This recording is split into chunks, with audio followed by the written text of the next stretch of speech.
Tapi apa langkah-langkahnya ini yang belum jelas.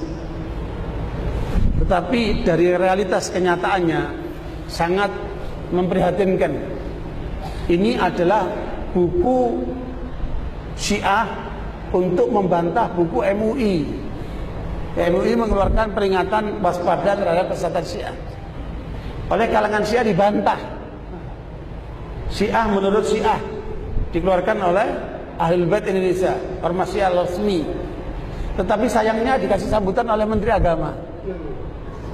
Ya, Menteri Agama kita ngasih sambutan justru membelain Syiah. Ada apa ini? Sementara buku MUI nggak dikasih pengantar oleh Menteri Agama. Aneh kan? Harusnya Menteri Agama melindungi umat Islam dari pengaruh Syiah. Tapi justru yang terjadi Menteri Agama membelain Syiah. Ada apa ini? Ini datanya. Sambutan Menteri Agama. Bahkan di Departemen Agama terakhir acara Syiah diresmikan.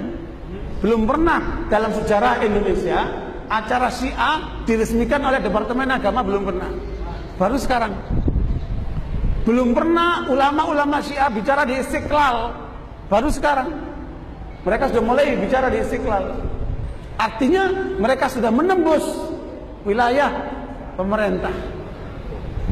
Ya, berarti ini tanggung jawab kita umat Islam.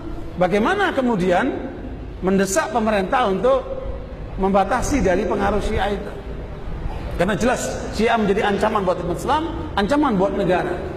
Tapi mengapa kemudian mereka masih menampung Syiah, melindungi Syiah, bahkan memberikan jalan kepada Syiah? Nah, ini menjadi tanggung jawab kita bersama.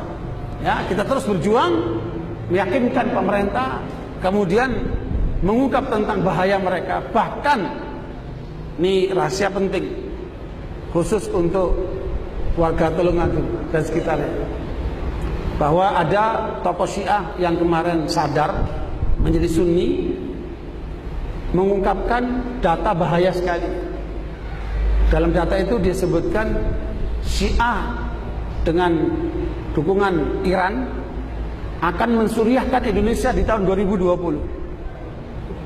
Ya, Syiah akan mensuriahkan Indonesia di 2020.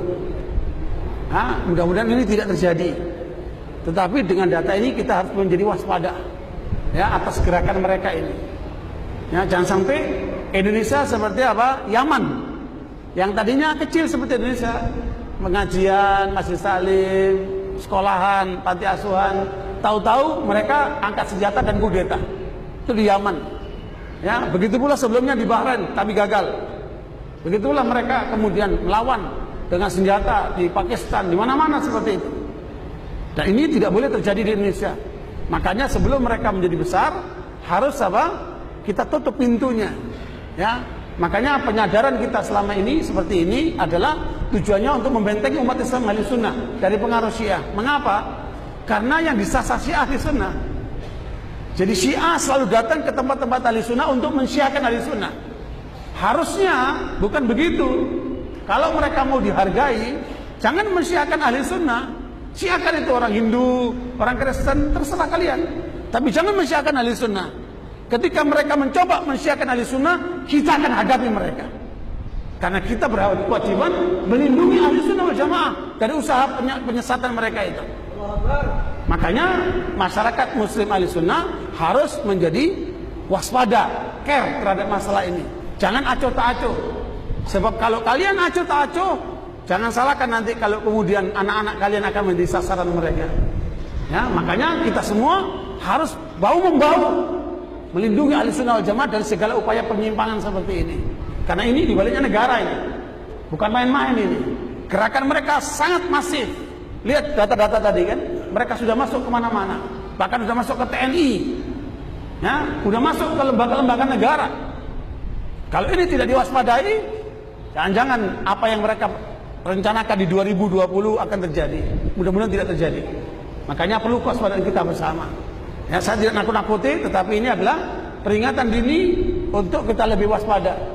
Tsunami aja diperingatkan, apalagi aliran